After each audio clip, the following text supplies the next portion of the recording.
Olá, muito boa tarde. No Sem Censura de hoje nós vamos falar sobre tecnologias e transformação social. Os nossos convidados são a Luísa Mesquita, que é coordenadora de inovação do Instituto de Tecnologia e Sociedades do Rio de Janeiro. O ITS, é isso? É uma ONG, né, querida? É uma ONG. O ITS estuda o impacto e o futuro da tecnologia no Brasil e no mundo. Bacana. Nós estamos também com o Sérgio Rodrigues, que é diretor da Lemobs, que é uma empresa que se dedica ao desenvolvimento de soluções para cidades inteligentes. Ele criou até um aplicativo, o negócio do Aedes aegypti. Isso, o combate a Aedes. Muito esperto. Se não, Sigelu, que é o... Isso, Sistema de Gestão e Limpeza Urbana, é Sigelo. Muito bacana. Estamos com Silvana Bahia, que é diretora da OLAB e coordenadora da Preta Lab. A Preta Lab estimula a inclusão digital de mulheres negras e indígenas. É aquele tipo assim, vamos escolher o foco principal da nossa vida digital, é isso? Mais ou menos, né? Vamos trazer essas pessoas para o centro, né, dessas escolhas, na verdade. Exatamente. Muito bom, Silvana. Estamos com Douglas Almeida, que é coordenador de mobilização da Casa Fluminense. Ele vai nos falar sobre a plataforma Rio por Inteiro, que incentiva o cidadão a enviar propostas para políticos, o que é uma raridade, que um jovem de 26 anos como você gosta de política. Com certeza, e é importante a gente engajar bastante a população para a gente pautar políticas públicas para ampliar oportunidades para o Rio de Janeiro. Maravilha, é o pessoal perfeito para esse começo de mundo eleitoral que a gente entra. E aí, Camila, como é que você vai explicar hoje? Pois é, Vera, hoje a dinâmica é um pouco diferente, hoje o programa é gravado, então a produção já selecionou previamente algumas perguntas e eu vou fazê-las durante o programa, tá? Mas o programa vai ser tão interessante quanto e vocês fiquem conosco assistindo. Maravilha, é essa a ideia. Então tá, vamos começar então com o Douglas, que é o mais novo, uma certa preferência, e que vai falar dessa... Qual foi a ideia, basicamente, Douglas? Tenta contar a tua historinha. O movimento Rio por Inteiro, porque para além da plataforma a gente tem um movimento, ele reúne pessoas, organizações, candidatos e candidatas para pautar políticas públicas nas eleições, no debate eleitoral de 2018. Tudo bem, eu queria que você começasse antes. Eu queria que você começasse explicando o que é a Casa Fluminense e como é que você teve essa ideia. Então a Casa Fluminense ela é uma organização, né, da sociedade civil que funciona como um polo de uma rede de organizações que discutem a região metropolitana do Rio de Janeiro.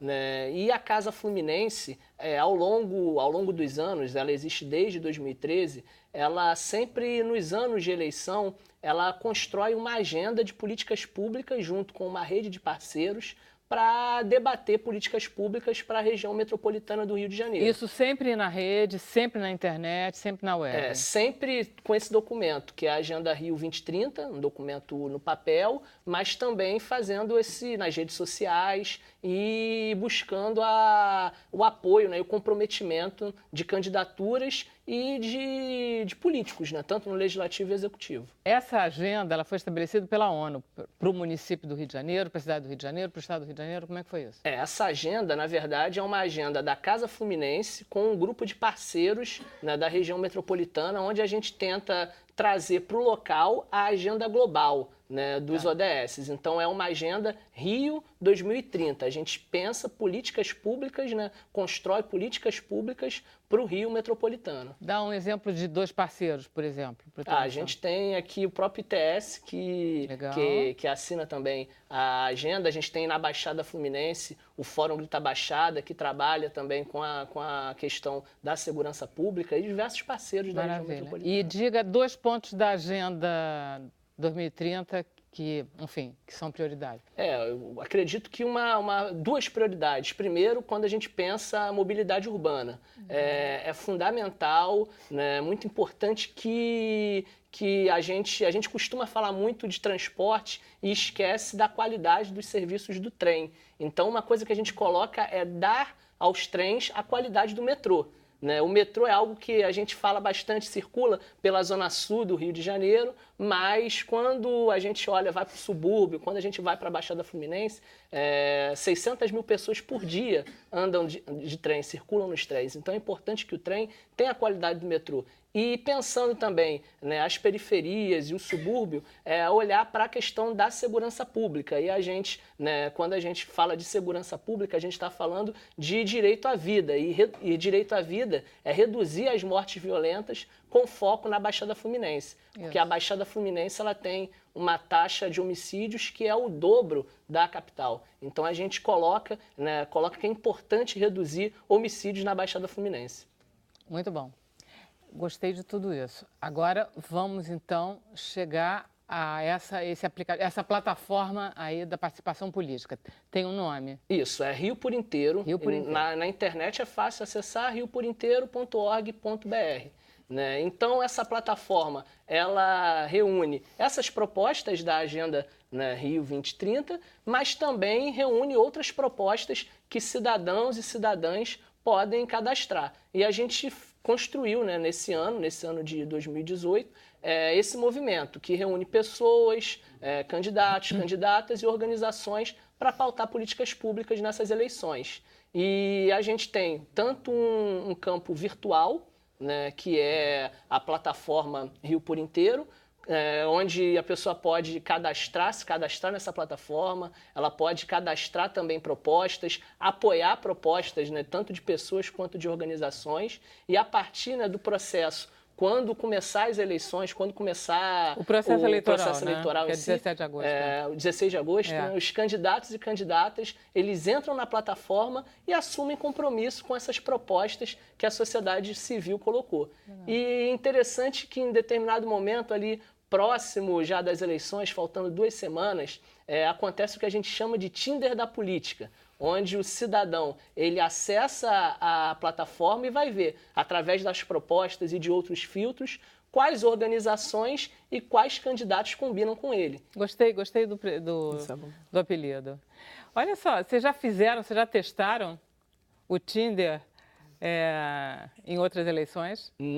Esse Tinder da política, porque essa plataforma é uma construção, né, da Casa Fluminense com a Fundação Cidadania Inteligente. Tá. Então, essa plataforma já foi utilizada nas eleições chilenas no ano passado. É a primeira vez que vai ser utilizada no Brasil. Ah, tá legal. Porque a gente teve eleições, a gente tem eleições de 2 em 2 anos no Brasil. Então, Sim, 2 anos atrás a gente teve para prefeito. E aí vocês poderiam já ter utilizado, mas ainda não. Não. E o que deu no Chile? Então, no Chile, hoje, a pessoa, né, qualquer cidadão chileno, o brasileiro também que quiser consultar, ele pode acessar a plataforma, né, pós-eleições, ele vai ver os candidatos que foram eleitos e, a partir dali, quais propostas que eles se comprometeram. Isso aí facilita, né, contribui para que a sociedade civil faça esse processo tanto de incidência e de monitoramento das políticas públicas. Porque, a partir dali, a sociedade civil vai ver quais candidatos e candidatas que no período eleitoral e que depois foram eleitos, quais foram as propostas que eles apoiaram. Então, facilita no processo para que a gente possa, de fato, colocar em prática essas políticas públicas, tanto colocadas na plataforma quanto na Agenda Rio 2030. A coisa mais bonita nessa história é que, como o nome é perfeito, adorei, Tinder político, podia ser isso mesmo. Porque dá a ideia de que você pode se apaixonar pela política, que é uma atividade tão necessária e tão desmerecida, na verdade, no Brasil, por conta dos políticos, a gente sabe. Mas a gente não é política e a gente precisa da política para ver coisas aprovadas. Então, essa ideia de que nesse Tinder você pode se apaixonar e ver se tem É importante para a gente pensar também para além dos problemas, né? Exato. Porque a gente tem um raio, né, de problemas, uma grande quantidade na segurança, como eu citei, na mobilidade urbana, mas também é um desafio. Como a gente transforma esses problemas, né, em mobilização e como a gente faz com que isso impacte, né? Não, e que você tenha transformar. memória das coisas, porque a gente perde a memória. Você perde a memória do candidato, você não sabe bem o que ele defendia em um determinado momento, você não se lembra frequentemente em quem você votou. Isso é que é absolutamente chocante. Gente, vocês podem comentar, não sou eu só, que vocês são muito mais do ramo do que eu. Deixa eu pôr, então, a Silvana da brincadeira, porque aí todo mundo vai começando a participar. Silvana, o que é o OLAB e o que é o Preta Lab? Vamos lá. É engraçado porque muita gente pergunta, né? O que vocês fazem? A gente não entende muito bem. Mas o OLAB é uma organização social focada em tecnologia, inovação e diversidade, né? A gente nasceu há 4 anos atrás, a gente ainda é uma organização um tanto quanto pequena em termos de equipe, mas a gente tem uma missão de trabalhar para a diversidade na produção de novas tecnologias. Você é uma pessoa que tem formação em quê? Eu sou jornalista e mestre em cultura e territorialidade. Tá bom. Mas eu acabei caindo nesse ramo da tecnologia muito por entender que tecnologia é uma linguagem e uma linguagem muito poderosa nesse século, né? Nesse mundo que a gente está vivendo agora. Então, o OLAB surge a partir dessa ideia de que todo mundo se relaciona com tecnologia, né? Hoje, de alguma forma. Por mais que você não seja alguém que é high-tech ou que, sei lá, não é um engenheiro ou um nerd, alguém que está nesse estereótipo. O smartphone fez isso, né, Camila? Exatamente. Ele jogou a tecnologia no colo de todo mundo, né? E facilitou muito, né? Foi impressionante. Foi a partir desse momento que as pessoas começaram a reclamar, que estava todo mundo viciado na internet. Então... Né? E foi uma grande coisa. E aí o que a gente questiona é quem produz essas tecnologias que a gente usa, né? Porque a tecnologia não é neutra, né? A tecnologia, ela carrega ali a ideologia, a cultura, a visão de quem cria essas tecnologias. Só que da forma que está dado hoje para a gente nem questiona isso, parece que é uma coisa muito natural.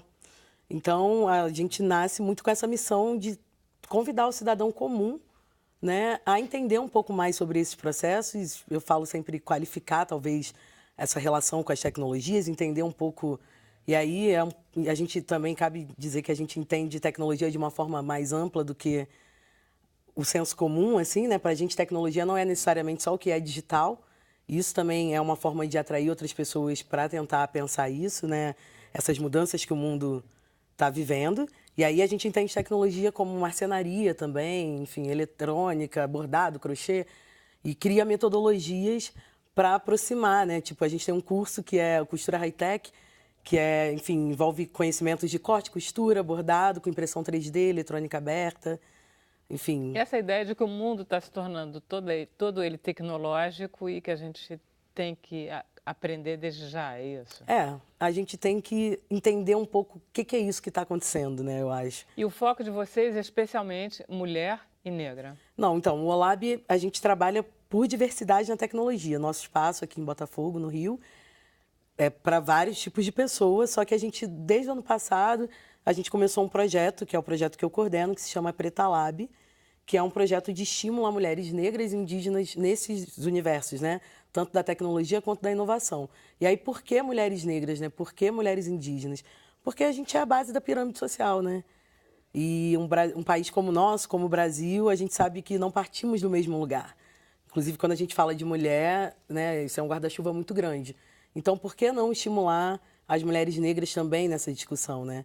E aí, tudo isso acontece porque quando eu comecei a entender um pouco mais sobre esses debates, assim, e essa discussão sobre mulher e tecnologia estava crescendo muito. Só que me incomodava o fato disso vir só acompanhado de um olhar pautado no gênero. E eu ficava sempre pensando, mas se a gente for esperar que as mulheres brancas se incluam para depois a gente se incluir, a gente vai estar continuando perpetuando desigualdades, né? Então, por que não vem tudo de cara junto com recortes específicos, mas também olhando essas diferenças, né? E aí nasce essa iniciativa, que é a Preta Lab, no ano passado, 2017, com 2 focos iniciais, assim. Um era de fazer um levantamento tentando mapear quem são as mulheres negras e indígenas que hoje no Brasil trabalham, produzem, lidam com tecnologia, porque esse dado oficial, né, ainda não existe. Não, os números são assustadores, né? E tem uma coisa que a gente sabe que dado, ele constrói política, né? Ele constrói olhar, né? Constrói olhar. Só que se você não tem dado sobre aquilo, é como se aquilo não existisse, aquele problema, né? Então, o nosso estímulo com o levantamento, foi um pouco trazer essa discussão, né? Todo mundo pergunta assim, mas o que é a Preta Lab? A Preta Lab, na verdade, é uma causa. A gente está querendo trazer essa discussão. E aí, dentro disso, cabe muita coisa, né? Uma é o levantamento que a gente fez, esse mapeamento que, em pouco tempo, a gente tinha mais de 500 respostas de mulheres de toda a região do Brasil. E aí, cabe dizer também que a gente fez ampliou um pouco essa noção de tecnologia, não apenas para as engenheiras ou para as mulheres do TI, mas também para as produtoras de conteúdo, como as youtubers, as vlogueiras, as mulheres do audiovisual, da fotografia. E uma outra iniciativa que a gente fez no ano passado também foi uma série de vídeos com mulheres que já têm um trabalho relevante na área, a fim de inspirar outras meninas e mulheres. Não, na área de tecnologia e de inovação. Bem ampla, assim. Entendendo que é importante e fundamental que a gente gere referências positivas sobre ser negra e ser negro nesse país, né? Mas, mais que isso, assim, eu tenho uma frase que eu sempre repito, que é: como que a gente pode sonhar com alguma coisa que a gente nem imagina que a gente pode ser quando a gente não vê ninguém parecido com a gente nesses espaços? É muito impressionante isso, porque o sonho não é nem possível, ele é quase que inimaginável. Exatamente. Tem aquele filme que passou, não sei se você viu, daquelas matemáticas americanas, eu acho aquilo perfeito. Que é exatamente essa coisa que você está falando da memória antes, né? Exatamente. Que é uma memória que ela está subterrânea. E memória não é uma coisa que você sente no passado, memória você sente no presente. Então, olha só, deixa eu acabar lendo. Pensar. Eu tenho que ir para o intervalo, deixa eu ler a frase tua, que eu gostei. Tecnologia é a linguagem do século XXI. É política, é poder, direitos humanos é cidadania. É fim e é meio. Tem que andar em conjunto com todas as outras causas e pautas, senão estaremos sempre um passo atrás. Acho muito bem colocado. Vamos fazer intervalo. A gente volta já já.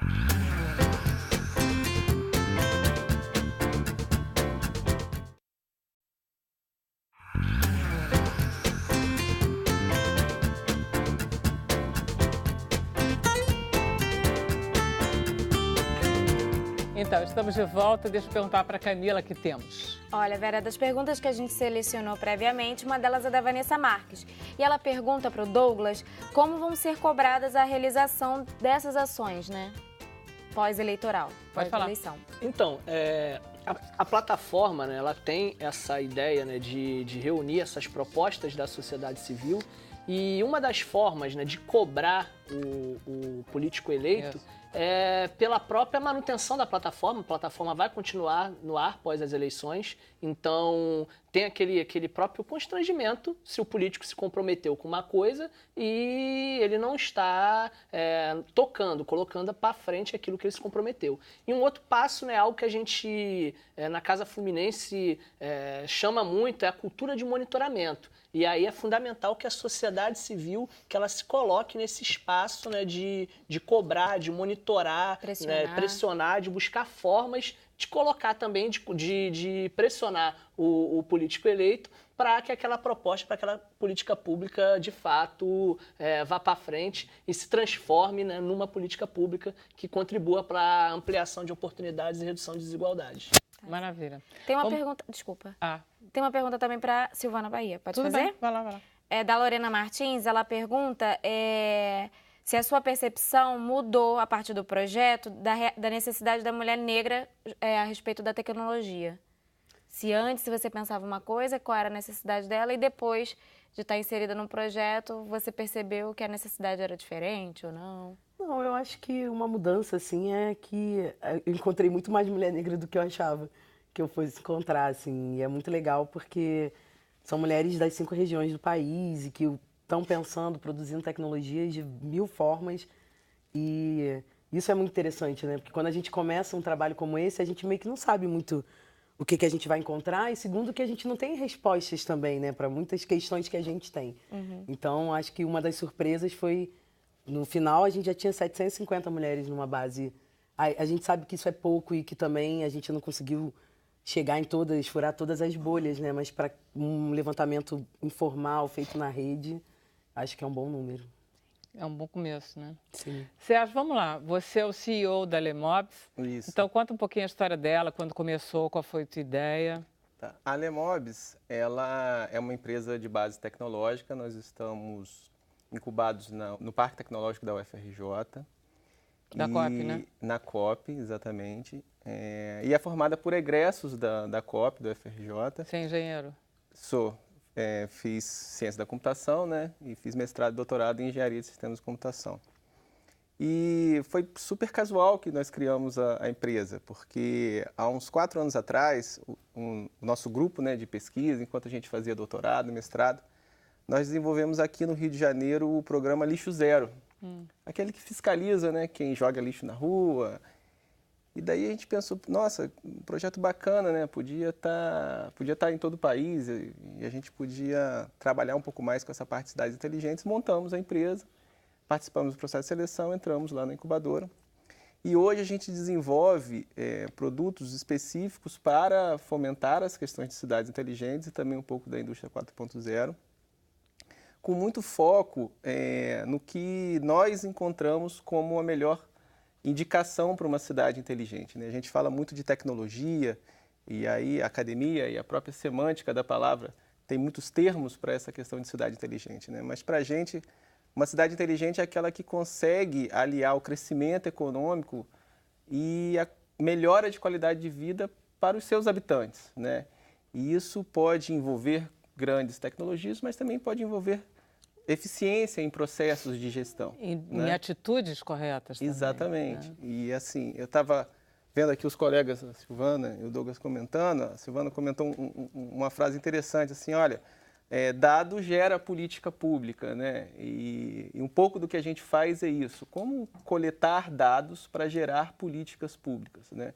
E aí as nossas soluções envolvem tanto soluções de fiscalização, para o ente público e para o cidadão, para as empresas, soluções em que permite que a própria população participe de maneira colaborativa com os problemas da cidade, e temos diversos... Basicamente, quem são os teus clientes?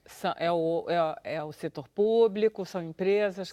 Nós temos clientes de ambas as áreas, tá? No que tange ao setor público, basicamente são prefeituras, tá, né? Então, os municípios têm necessidades específicas nos seus gerenciamentos, né, dos sistemas, e a gente atende com sistemas de fiscalização e com sistemas que envolvem a gestão pública em si. E essa fiscalização, como é que você exerce ela? Ela é virtual ou você tem fiscais? A gente fornece instrumentos tecnológicos para que as normas funcionem de maneira mais eficiente. Dá um exemplo. Vou dar um exemplo. Por exemplo, aqui no próprio exemplo do Rio de Janeiro, tá, né, a gente passou a conhecer o programa Lixo Zero depois que começaram a ser multados num aplicativo móvel. E aí se pensa assim, moxa, mas... Quer dizer, as guimbas de cigarro que as pessoas jogavam no chão, campeão de multas, guimba de cigarro. Você deu um ótimo exemplo. Até hoje, não era? Xixi na rua. Tá, xixi na rua. Como que eu vou evidenciar um xixi na rua? Hoje, um agente vai lá, tira uma foto e apresenta. Então, assim, ficou muito mais conhecido e eficiente quando se conseguiu, naturalmente, trazer a tecnologia. A gente tem um sistema muito interessante chamado Combate a AIDS. Esse tem como público um sistema completamente gratuito, tanto para prefeituras, quanto para o governo federal, quanto para empresas públicas e também agora para o cidadão, né? E esse é um caso clássico assim, de inovação na área de cidades inteligentes, com um cunho social em que tem como cidadão na ponta o seu principal cliente, né? Então o que é? Um aplicativo? É um aplicativo, é uma plataforma que funciona tanto na web quanto no celular, que tem por padrão ajudar na vistoria que é feita na sexta-feira, na segunda-feira. Como que era feita essa vistoria anteriormente, né? No papel. De focos de mosquito. Essa propaganda que você vê, Zika Zero, toda sexta-feira faça a sua vistoria, dia D, tudo isso, há uns 2 anos atrás, era feito, e muitos órgãos ainda fazem assim, no papel. Um checklist no papel. Tá. Agora você imagina juntar 10, 20, 30 mil folhinhas de papel e depois descobrir aonde tem foco no Brasil. É um grande trabalho. É uma loucura. Qual foi o nosso papel? Trazer isso para um aplicativo para que o gestor público, o voluntário, o cidadão. Vai lá, denuncia. E automaticamente consegue cruzar os dados. Quando a Silvana colocou, olha, dados fazem políticas públicas, o governo é muito eficiente, às vezes nem tanto, mas para criar normas, criar leis, regulamentar, mas ainda falta um pouco dessa eficiência para sistematizar, para dar instrumentos tecnológicos para que essas leis funcionem. Esse do combate à AIDS é um decreto de 2016, que foi quando teve aquele... O decreto que estabeleceu a fiscalização? Exatamente. Tá. Em prédios públicos. Tá. Todos os prédios públicos têm que ter um titular responsável por fazer a ronda semanal e identificar onde tem focos, né, para que o Ministério da Saúde e tal consiga combater. Isso era feito de maneira manual. Naquele ano foram feitas 2.000 vistorias, porque é humanamente impossível você gerar. No ano seguinte, com o aplicativo, foram feitas 200.000 vistorias. Caramba, com a mesma quantidade de pessoas. Então, você vê um elemento de inovação aplicado ao bem-estar social e sustentável financeiramente. Eu estou adorando o programa. Eu sabia que um dia isso ia chegar. Sabia que a tecnologia ia servir para o bem e não para o... Não, não é não. E não para uma fruição intelectual, para um aproveitamento pessoal e uma coisa assim mais bacana. Deixa eu falar com a Luísa um pouquinho. Vamos lá, Luísa, defende o seu. Vamos lá. Vamos lá, o que é o ITS? O ITS é um centro de estudos, é uma ONG que trabalha com projetos e pesquisas sobre o impacto da internet, das tecnologias digitais na sociedade, né? E aí entendendo todos os impactos no âmbito cultural, social, político, econômico, não só, né, como uma forma de estudo, mas também uma forma de trazer esses impactos à tona para que a gente entenda como que a gente pode, enquanto sociedade, enquanto país, nos posicionar dentro desse ambiente, né, dentro desse novo ambiente, dentro dessa nova sociedade que está surgindo, de uma forma ativa, né, para que a gente não seja... Quem faz parte do ITS? Que tipo? É gente de academia mesmo? Não só agenda de academia, a gente tem uma agenda própria também de bandeiras e coisas que a gente acredita. A gente trabalha com educação, então a gente tem cursos que a gente oferece sobre tecnologias e sobre esses impactos, os impactos que elas trazem em diversos setores da sociedade. A gente tem também uma linha de democracia, onde a gente tem um projeto que é próprio do ITS, que é a Mudamos, que é um aplicativo também para proposta de projetos de lei por iniciativa do cidadão, que é uma forma de você também... Que bate um pouquinho com o dele, então, com o do Douglas também. Que é uma forma que, assim, existe, né? Isso é direito do cidadão, você propor um projeto de lei. No entanto, foi como o Sérgio colocou também, a forma que a gente faz isso hoje é no papel.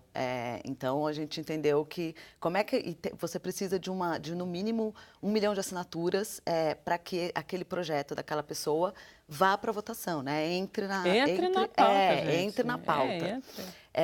Então, para você agilizar isso, de fato, né, colocar mais próximo do cidadão a possibilidade de participar e de disseminar as suas ideias e de propor coisas para a sua cidade, para a sua região, a tecnologia é um aplicativo, que é a Mudamos, é uma ferramenta que pode e que está trazendo essa possibilidade de fazer com que o cidadão entenda o que é aquele problema que ele tem, como é que ele pode propor um projeto de lei para que aquilo seja mudado, aquela situação seja mudada, melhorada, e que isso faça parte da política da sua cidade, né? Maravilha. Vocês são quantos no ITS? É em torno de... nós somos em 23, 20 E basicamente pessoas. tem alguém que é de TI, que é de tecnologia? A gente é uma equipe multidisciplinar na área de inovação, que é a área onde eu estou. Você tá. A gente tem gente economista, tem relações internacionais, que é o Você é Relações Internacionais, Relações né? Internacionais. Quer dizer, está todo mundo aqui no Humanas, né, Douglas? Você é o quê como formação? Eu sou economista, mas É Humanas. no mestrado também puxei mais para humanas. Hoje eu faço doutorado em sociologia, então... Tá bom, pois é. O Sérgio é que ficou mais na área da engenharia de computação, mas vocês são todos do Humanas mesmo, que é interessante. Você era nerd? Vocês eram nerds ou só o Sérgio que era? Só quando eu uso óculos que me chamam de nerd. Acho que eu nunca fui nerd. Assim. eu acho que eu também não era uma... Era bem nas disciplinas, mas nerd. Sempre gostei mais do contato com as pessoas, do pessoal, do que o virtual. Mas também é um período, né? E esse encanto pelo virtual de vocês acontece como, hein, Luísa? No teu caso, por exemplo. Olha, eu acho que para mim é uma questão muito presente na minha vida e que também vem desde que a internet surgiu na minha vida. Porque nenhum de vocês é nativo digital. Nenhum. Não. Todos vocês já pegaram isso com 5, 6, 7, 10 anos, né? É entender como é que essa ferramenta está mudando tanto nossa vida, né? Em tão pouco tempo, como é que isso trouxe tantas transformações para a nossa vida, para a forma como a gente interage com os nossos amigos, com a política, com a nossa cidade, e como é que isso pode ser feito de uma forma mais inclusiva, que foi todas as questões que foram colocadas aqui também, né? Porque eu acho que a tecnologia ela tem duas vertentes. Uma que a gente reproduz padrões da sociedade e outras que a gente pode melhorar problemas, né? Que a gente que é isso enxerga. um pouco que vocês estão fazendo, né? Tentando Exatamente. usar a tecnologia. O que vocês fizeram em 2013 naquelas manifestações? Vocês todos participaram? Eu participei. Sim. Participei também. Você também? Você acha que você chegou aí alguma coisa? Não. Cheguei aí estava exatamente em Brasília, em uma delas. Você foi, Luísa? Fui. Porque é bem a geração de vocês, né? A única participação política que a geração de vocês, grosso modo, fez foram aqueles dias de 2013, que é um pouco a imagem que vocês podem ter da política. E um dado ruim que aquelas manifestações começaram, a princípio, pedindo mais transparência, né, para as tarifas de transporte, e hoje, em 2018, né, a Casa Fluminense, várias organizações, a gente aponta que é necessário dar transparência também para o bilhete único, para as tarifas. Então, o problema que em 2013, né, movimentou a sociedade ali, pelo menos inicialmente, hoje, 5 anos depois, ainda não foi resolvido e, de fato, ainda está aí nessa disputa. As coisas andaram um pouco para trás, vocês não têm um pouco essa sensação? Eu acho também. Com certeza. Né? Que elas andaram, quer dizer, de 2013 para cá, a gente está com uma agenda anterior a ela, quase, né? Você está com questões, também. quer dizer, toda a crise, todos os escândalos, tudo que andou para trás. A gente fica carente de respostas, não fica, não? Eu acho que o Brasil, especialmente, ele tá passando por um momento que né, a gente está com tantos... a gente está atrasado nessa pauta de tecnologia, a gente está atrasado na pauta de política, Então, assim, a gente não está pegando o barco dessa mudança, né? Sobretudo que a tecnologia, ela teria que facilitar um ponto absurdo, né? Para você ver como facilita com esse negócio. Você falou como é que chama o aplicativo do Edge? Combate a AIDS. Combate a AIDS. Você podia inventar um nome daquele do Tinder, que não foi você que inventou, né? O Tinder político. Eu adorei a coisa assim, bem... É fácil acessar, basta... É fácil acessar, né? www.combateaedes.com.br. E me diz uma coisa, tipo assim, você como cidadão participa também? Você denuncia onde tem foco ou não? Pode, sim. Você tem um cadastro prévio. Não interessa muito isso, né? Você tem um cadastro prévio. Hoje, quem utiliza mais o aplicativo são servidores públicos responsáveis e engajados por indicar aonde tem foco no seu local de trabalho. Tá. Né? E isso se estende, porque o servidor público é um cidadão. Então, quando ele está em casa, ele quer indicar também. Quando ele está no colégio do filho, ele quer indicar também. Nos últimos 6 meses, o que mais cresceu foram escolas. Escolas aderindo que é uma coisa muito bonita assim, de se ver. né, os diretores querendo indicar, olha, aqui tem foco, o poder público, venha me ver, né, porque é uma carência de feedback muito grande, assim, né. E qualquer cidadão pode acessar a plataforma, se cadastrar através de uma plataforma chamada Brasil Cidadão, que faz a integração direta com o poder público do governo federal e denunciar o seu foco. Gente, tem alguma pergunta? Porque aí eu... Tem sim. Uma delas é da Jussara, ela pergunta se a tecnologia está realmente empoderando o cidadão ou a adesão está sendo lenta. Ela pergunta, não especificou para quem. Tá. Eu acho que sim e acho que não também, depende, né? Porque quando a gente pensa assim, tecnologia com viés cidadão, né, que é como a gente vê no OLAB, você pensa, cara, 50% quase 50% da população ainda não tem acesso à internet, né? E para acessar alguns serviços públicos, inclusive, você tem que ter internet. Gente, Então, 40% da população não tem acesso a esgoto. Pois é. Então, acho que tem uma coisa assim que a gente sempre tem que olhar também, que assim, a gente que vive no Sudeste, né? Acho que a gente é muito privilegiado com esses serviços também, quando você pensa Brasil inteiro. Mas é óbvio que eu acho que a tecnologia, ela também transforma muito, e eu acredito nessa capacidade da tecnologia, né? De transformação Ainda social. tem muito lugar aqui, mesmo no Rio de Janeiro, que tem Ainda no Rio, essa exato. dificuldade de acesso à internet. Então, acho que é fundamental pensar tanto a estratégia, né, do virtual, a estratégia tecnológica, mas também ir nos territórios, dialogar com essa população, apresentar essa tecnologia, mas também mostrar, instrumentalizar formas que ali dentro do território possa ser feito. Eu acho que todas as experiências aqui trazem isso também, tanto essa relação do virtual com essa possibilidade, né, de mobilizar a população nos seus territórios. Porque é outra coisa que está... Desculpa. Né? Eu tenho uma pergunta porque, assim, o WhatsApp, por exemplo, grande parte da população tem e usa e é ativo. E quando você pega um aplicativo mais com esse cunho mais cidadão, não tem tanto essa adesão, mesmo que, tipo... que a gente não tenha tanto por cento da população com acesso à internet. Mas se você comparar com o WhatsApp, o número é muito grande de acesso. Porque o WhatsApp é uma coisa absolutamente só de comunicação... Mas é um formato também de aplicativo, de tecnologia. Mas peraí, vamos pedir para os dois responderem a pergunta que só vocês dois acabaram falando. Vai lá, César. Só pegando um gancho dessa questão do WhatsApp, assim, na verdade, a tecnologia, para ser utilizada para o cidadão, ela tem que resolver um problema dele, né? Assim como aquele onde tem tiroteio, responde a uma... Responde. E tem que ser eficiente. No caso do WhatsApp, você tem uma série de questões de comunicação, de redução de custos com SMS. Então, tem uma série de questões envolvidas. Nos aplicativos que nós desenvolvemos, a gente procura também fazer essa visão. Por que o cidadão usa mais ou menos? Né? E em todos os cenários, a gente chegou à mesma resposta. Tem que resolver um problema da ponta, né? Porque há uma carência muito grande, né? Exato. É bom quando você abre uma tecnologia para que o cidadão seja ouvido, mas o passo seguinte e a minha solução relacionada a isso? Né? Precisa. Então, o aplicativo tem que vir, a inovação tem que vir associada a uma resolução social e quando possível, com o apoio do poder público. Senão ele se esgota muito rapidinho, Exatamente. Né? Se você não tem resposta. Luísa, posso deixar para você a resposta depois do intervalo? Claro. Então tá, porque aí a gente faz o intervalo rapidinho e a gente volta.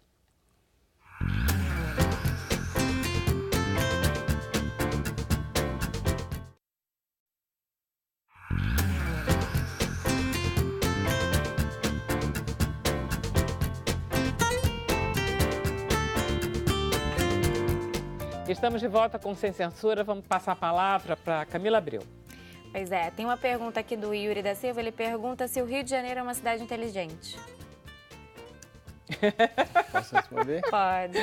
Olha, pode ser franco. Tem um... tem um ranking, ele vem caindo no ranking.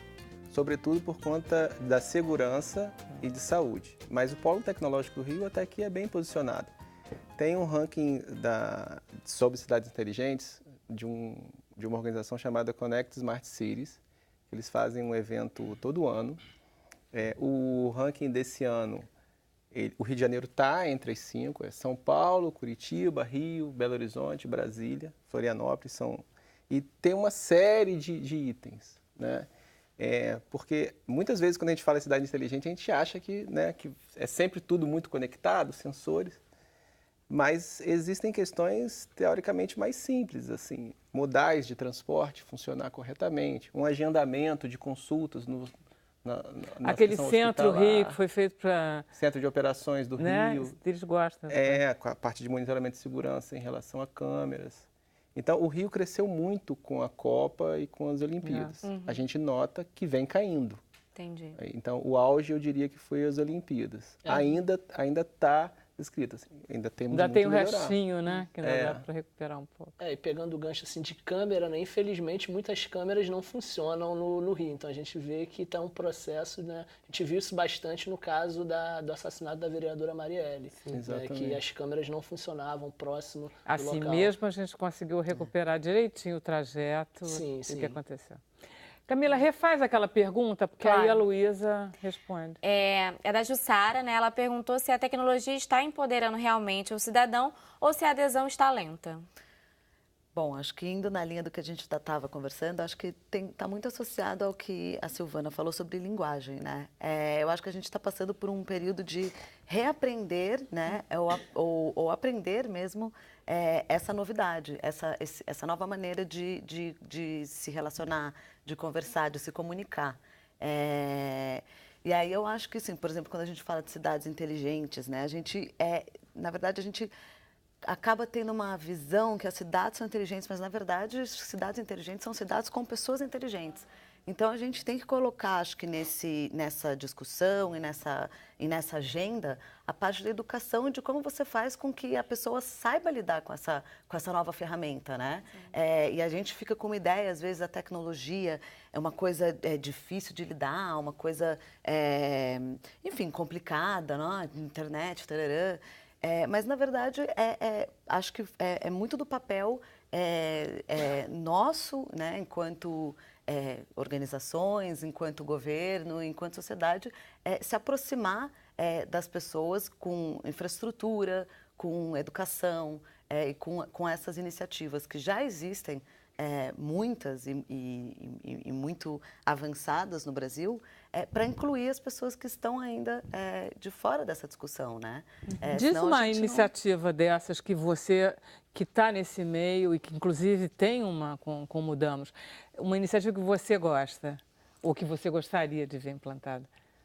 Olha, eu acho que todas que foram colocadas aqui são iniciativas exemplares para a gente começar a pensar como participar da cidade, como participar da política, como ser cidadãos mais participativos, né?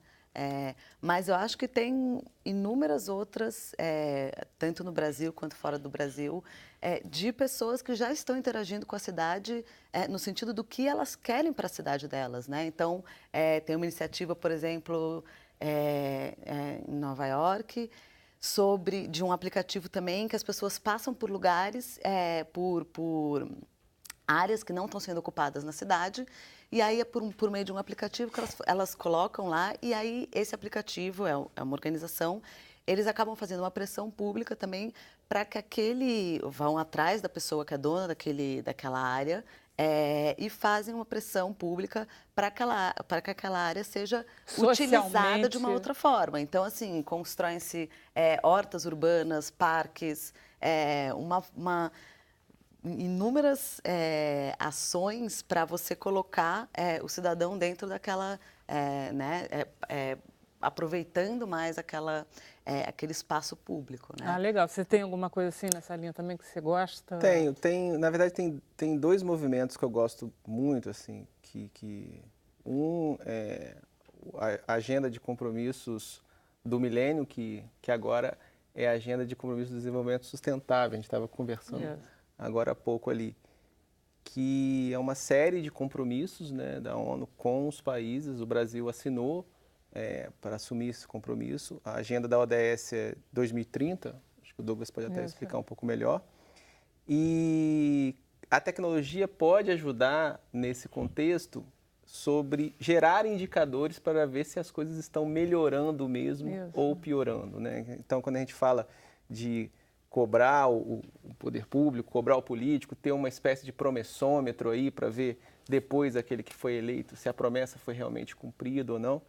As agendas, tanto da ODM e agora da ODS, fazem um pouco esse papel de comparar, né? Estávamos melhor há 2, 3, 4 anos atrás? Andamos para frente em que aspectos? Andamos para trás em outros aspectos. Então, eu acho que é uma agenda muito difundida, onde tem um pouco de tecnologia, mas, sobretudo, um movimento. Que eu acho que a inovação ela é diferente da invenção, né? A invenção, você inventa algo super... Mas a inovação requer a utilização daquela tecnologia. Você tem toda a razão. Por exemplo, ontem teve aqui um engenheiro sanitarista que estava falando da poluição dos rios, o Luiz Eduardo Martim, e ele falou, por exemplo, que os rios eles estão sendo contaminados, além de lixo, esgoto, natura, etc., poluição industrial, por exemplo, por hormônios que não são detectados. Então, você pode considerar, de repente, que um rio está limpo e ele está contaminado com hormônios que foram utilizados nos agrotóxicos, na alimentação de animais, nos fármacos, e que o sensor não consegue limpar e que não consegue nem detectar. Então, são inovações que têm que vir à medida em que o sistema se sofistica, porque é sofisticação de todos os lados, né? Para o bem e para o mal, né? Exatamente. Vamos lá, Silvana. Tem uma iniciativa que eu gosto muito, que dialoga muito com política e tecnologia também, que se chama Umuna Negras, que é um coletivo de mulheres negras que estão, inclusive, agora trabalhando para lançar uma plataforma para monitorar campanhas de mulheres negras candidatas, né, que tenham pautas progressistas, para entender ali quais são as pautas e monitorar mesmo. Por que, né, fazer tem que ser pauta progressista? Porque não... Pode ser mulheres negras, com qualquer pauta, não pode ser?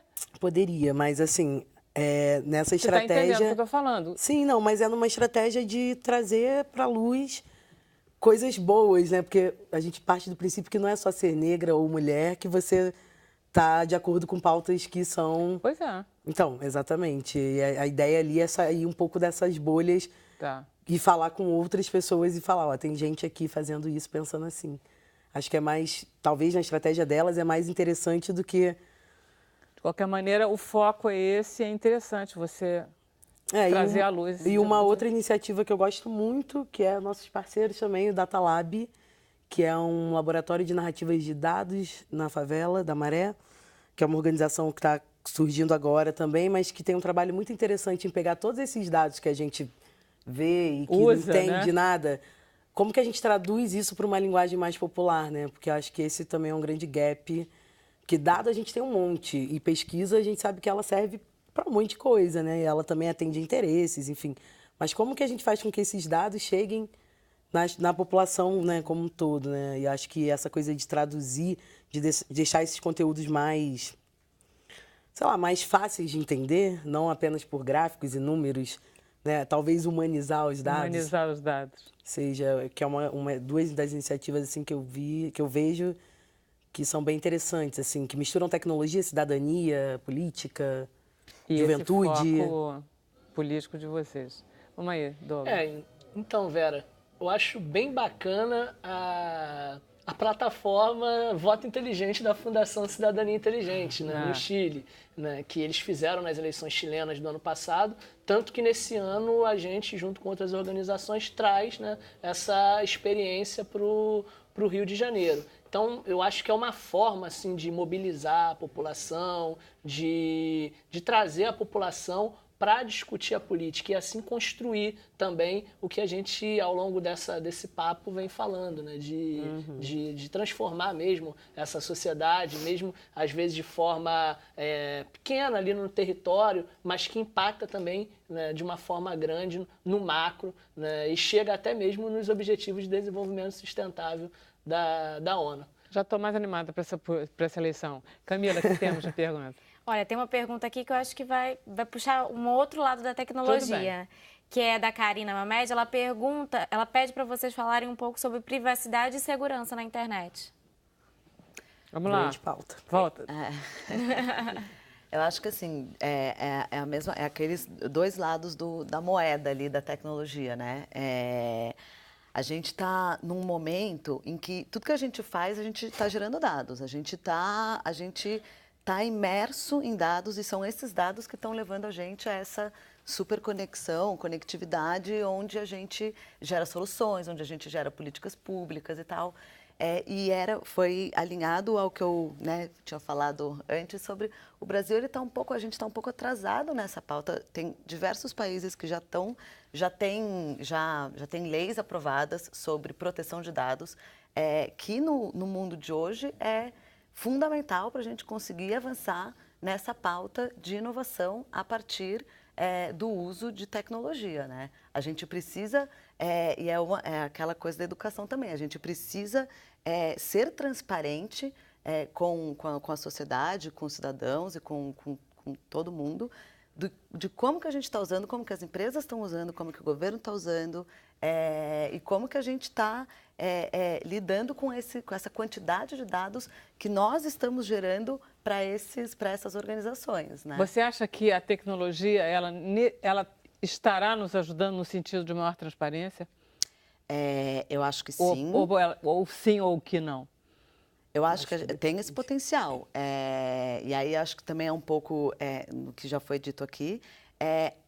A tecnologia, ela depende de quem está usando ela. Ela não age sozinha. Se você coloca essa intenção e você tem ferramentas tecnológicas para isso, por exemplo, a blockchain, que é uma rede baseada, uma plataforma que tem características que asseguram transparência em determinadas transações, em determinados usos da internet.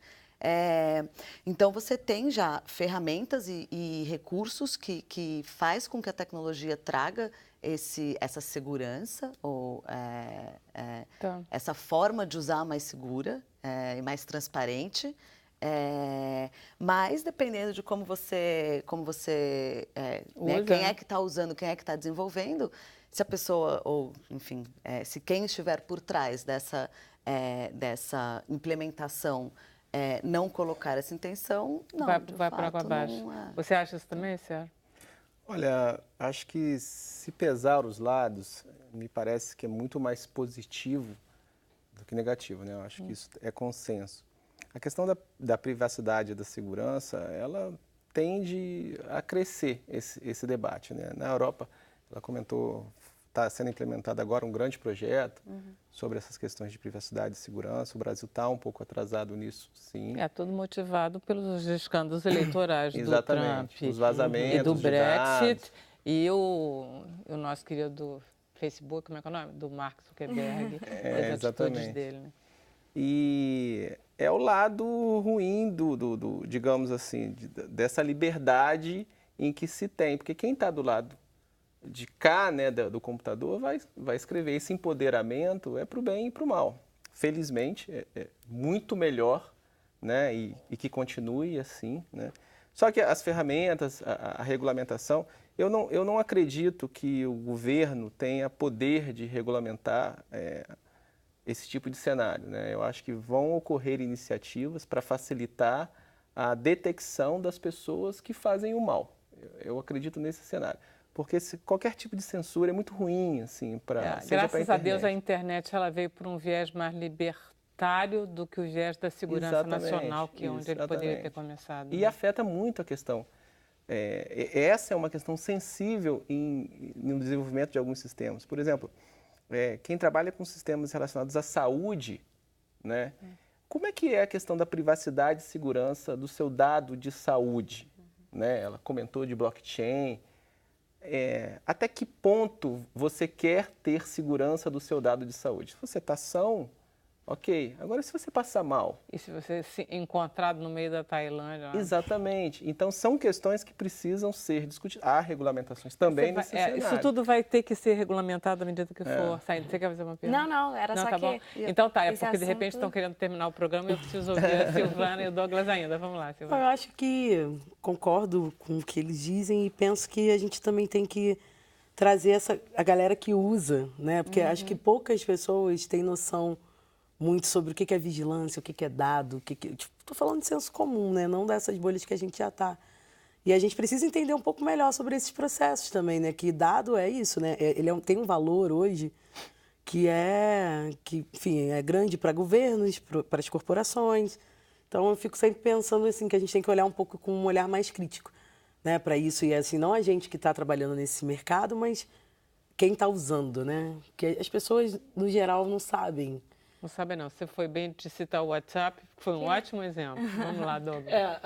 Do lado da sociedade civil, quando a gente olha para os governos, a gente quer governos que coloquem a transparência como regra, né? Como seja algo que sejam abertos, que de fato a gente consiga compreender e acessar. Mas eu também compreendo o usuário, eu compreendo a população também querer saber, quando ele acessa qualquer ferramenta, né, para onde que os dados dele vão. Então, eu acho que é legal ter esse equilíbrio, né, em comparação, jogando para a população, mas, de fato, quando a gente pensa para o governo, eu acho que tem que ter transparência e a gente até aponta isso na nossa agenda de propostas.